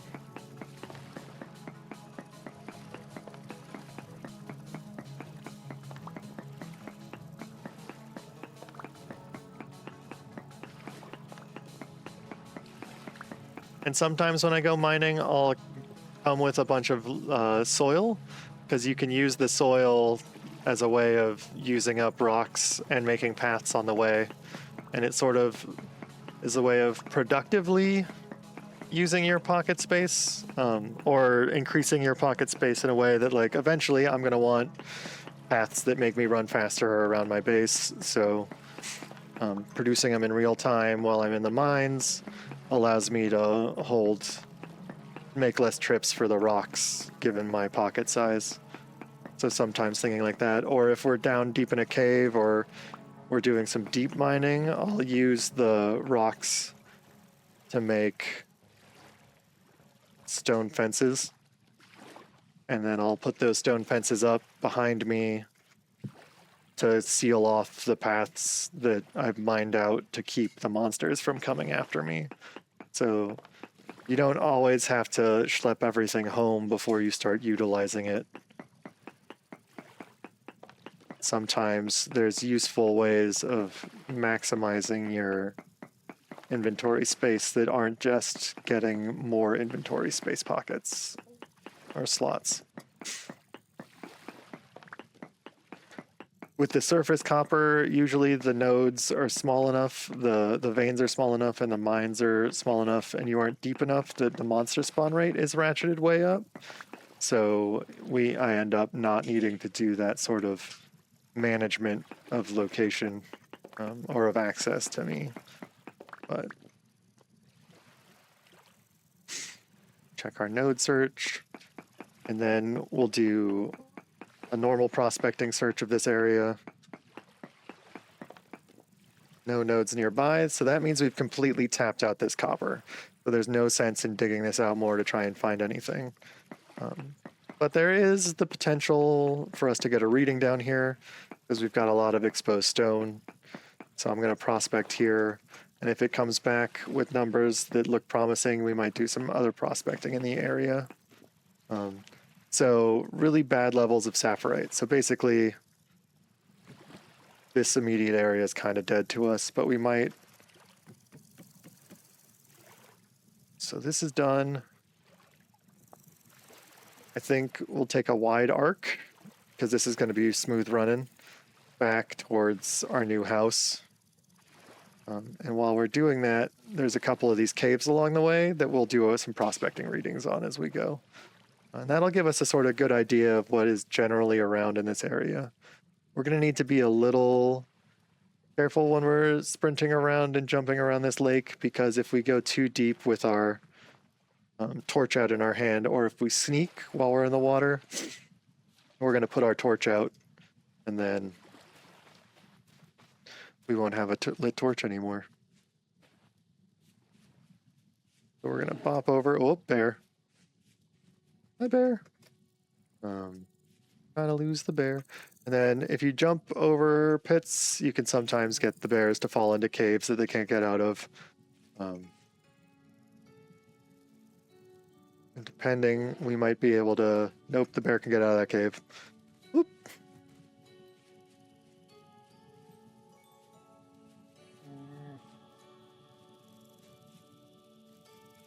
Have we lost our buddy? There he is. Okay, so the bear... Yeah, the bear can totally get out of the cave. Okay. Well, we're not going to go prospecting in that cave, for what I hope are obvious reasons. Still keeping our eyes out for more surface copper as we're running around.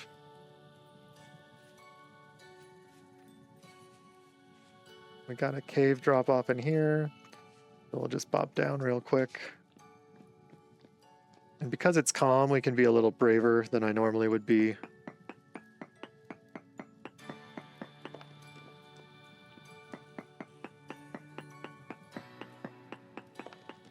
And I don't know if you just heard that sad bear in the background, but that bear is still nearby, or there's a bear nearby. So very poor cassiterite. So like that doesn't mean there isn't cassiterite or tin.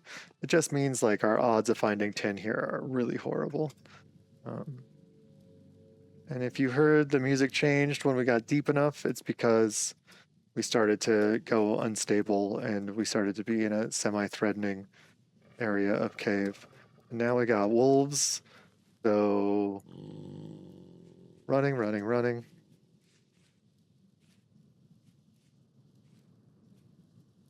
When we feel like a fight, we'll come back for them. But right now, we're just a little mellow.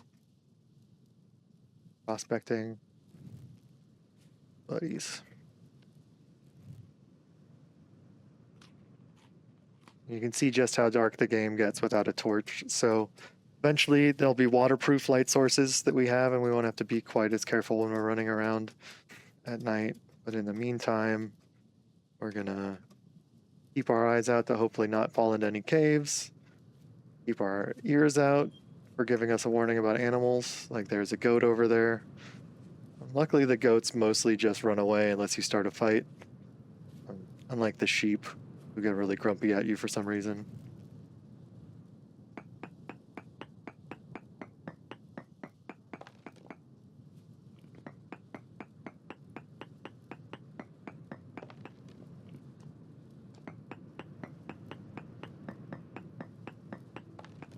Okay, so not a lot of good, not a lot of positive readings near us, which is Bit of a bummer, but hopefully we'll get some as we go north. And then over.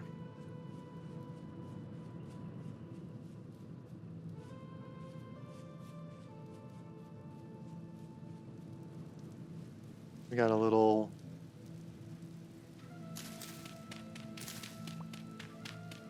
ruin. And that's run out down there, so yeah. We could keep digging, but we're probably just gonna end up with like one piece of bony soil. Hey look, there we go. And then have to figure out what we're ditching for that. And we will totally ditch, turn that into that. And let's see if there's one more piece. Nope. Okay. Dig our way out, make a few more stone paths. So we got the rock for it.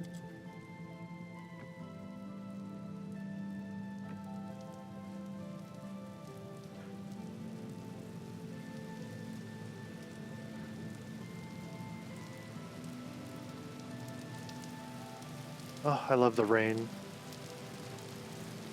Only happy when it rains.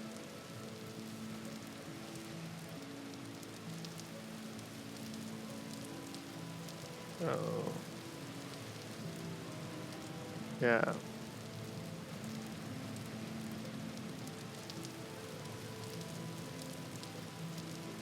And we've covered this ground before, but as you've seen many times in this episode, covering that ground doesn't necessarily mean we found everything that that has to offer. Looks like we got a little cave to the north, so I'm going to go boop over there and do a prospecting reading. This is sort of the way I do most of my prospecting.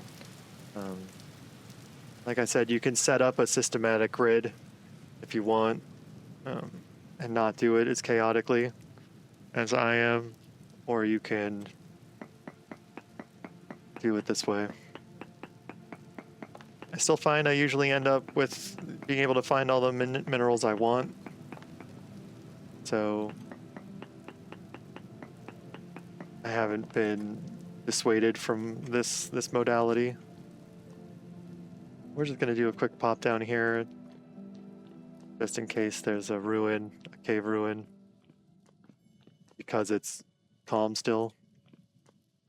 We've only got 5 ladders, so I can't do any searching where I can't get up with 5 rope ladders, so that's gonna be this pit.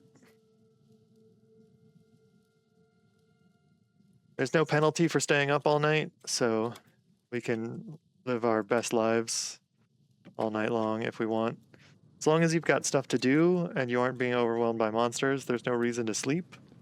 That being said, the monsters come out at night, and if you are getting overwhelmed by monsters, there's no harm in sleeping. We didn't bring a bed with us, so we're probably going to end up staying up all night long. I like sometimes shafts like this cave shaft down as a start to a mine shaft if I'm digging a mine shaft in an area, just because it gets me pretty far down without needing to do any digging. Our reading for this area was really bad, so I'm not going to continue digging a mine shaft, but I figured I would check down there. Different resources spawn at different heights in the earth's in the dirt in the mantle, and certain resources don't spawn in certain types of rock.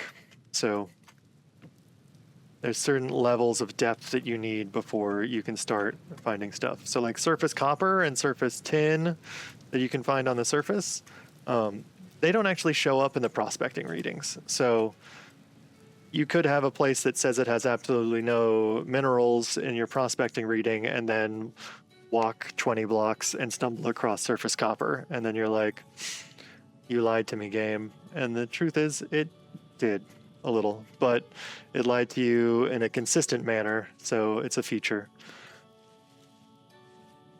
But so often when I'm digging mines, I don't start digging out my prospecting shafts until, if I'm doing for copper, I usually start at about 80 down. if I'm prospecting for limestone. So limestone eventually is what we're going to need for doing leather. It's going to help us and making quicklime for doing mortar and things like that. So this is a good find.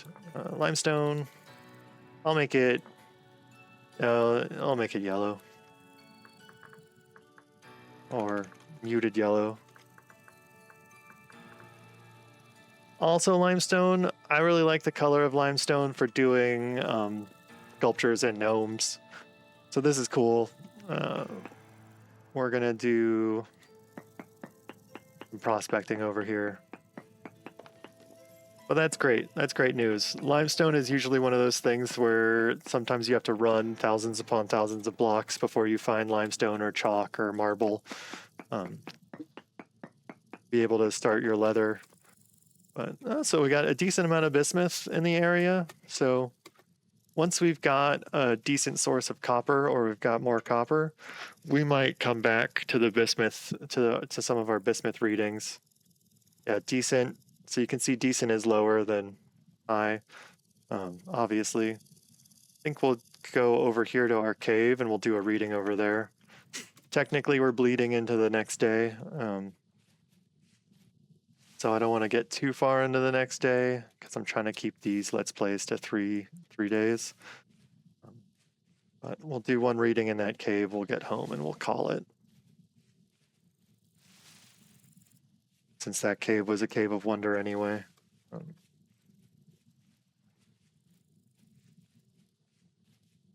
Who knows, maybe it'll be... Is that high fertility soil? Did I try out of the side of my eye, or am I going crazy? Oh, I'm going crazy.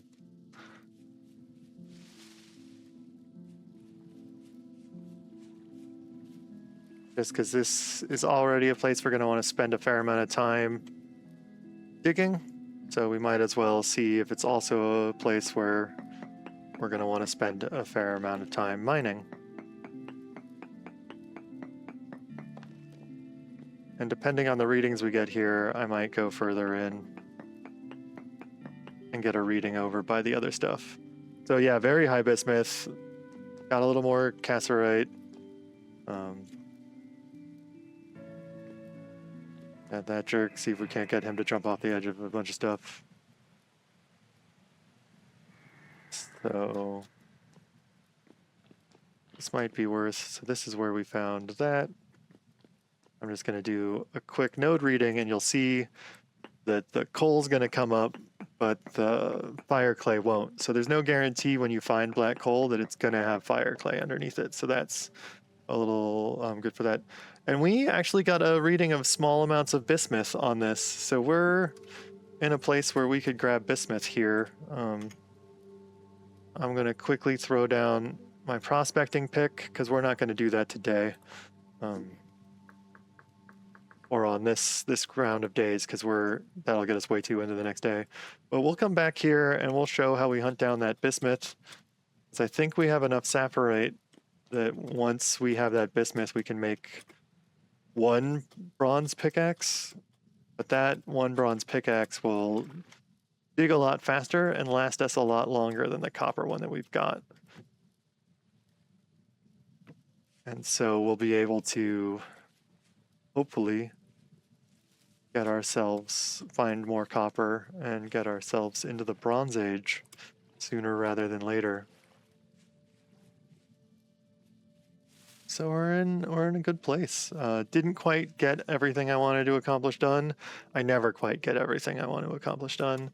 But we found bees, we found bismuth, we've got a light temporal storm coming. Once we get back to the safety of our base, I'm going to seal myself in, and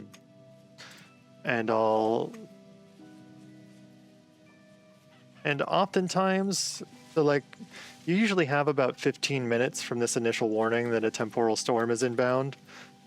So you got some time to get someplace safe. My torch is going to get put out, but it's daytime, so that's not a problem. Burp. Oh, no. Managed to dodge that. But, so You got about 15 minutes from that warning before the skies are going to tear open. We're not set up with a panning hut to be able to pan through the storm or anything like that. Normally, that's what I like to do. I do most of my panning during the storms early on. Being a little overzealous with my jumping. Didn't make that jump. But since we don't have a panning hut, I'm going to... There goes our torch. Good thing it's not night. I'm going to get home. I'm going to seal myself in my little hut. And I'm actually going to take a nap in the daytime, and that'll speed time along and bring the storm here sooner rather than later. And then if you're able to get yourself into a place where you've got a spawn-proof hut, like we do, you'll be basically, you ride out the storm. So I'll ride out the storm a little bit at the end of this today, and then when we come back, we'll come back like we sat through the storm together. If I don't die. Where's that wolf? Where is that? No. No, no, no. We're trying to wrap things up. We don't need to go on a corpse run. We're out of food. We're almost home where our food stash is.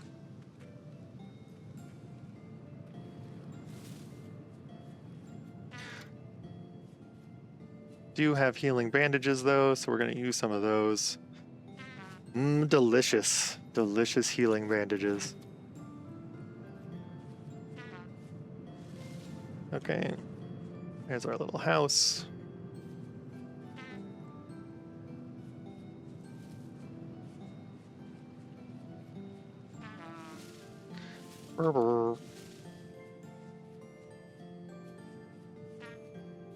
So if your house is small enough... Oh yeah, that's the bear. I was like, oh god, bear! And then I was like, oh yeah, we left a bear there. If you put something on each of the floor spots, nothing can spawn. So we've got a lot of rocks from our trip, so we can sort of boop them down. We'll go back in there. We're gonna eat some food. And monsters that are harder than the monsters we've faced so far are going to be popping up during the temporal storm, so it's really, we're really not in a place where we're prepared to ride out the storm in a fight. So we're going to scarf down some food. And then make sure we got enough, a little extra food on us. Dash our soil. Make some more stone paths. Just trying to maximize our inventory. Storage space. We can do some clay sculpting during the temporal storms, but one of the things that happens during the temporal storms that's annoying is your aim gets all wobbly, and so it's not actually great for doing that. But so right now you can see we've basically got stuff on the floor everywhere. And so we're going to put a couple more things down. And now each square of our floor is covered with stuff. We got solid walls. Because of the design of our hut here in the corner, if we're right here on this inner corner in our house, there's a chance that monsters will clip through and attack us. So we're going to hang out in the center of our house. If I was better prepared for a storm, I would have set up a little hut sort of similar to this over by one of the lakes or ponds where we could sit inside and we could just pan all storm long, and we would pan through our other materials. But since I didn't, we're gonna take a nap, and then when we come back from our nap, the storm will have started, and then we'll look out our window at the monsters around, and then we'll sign off for the day. Thanks for joining us. I know we covered prospecting a little. We did some good finding. We're experiencing our first temporal storm.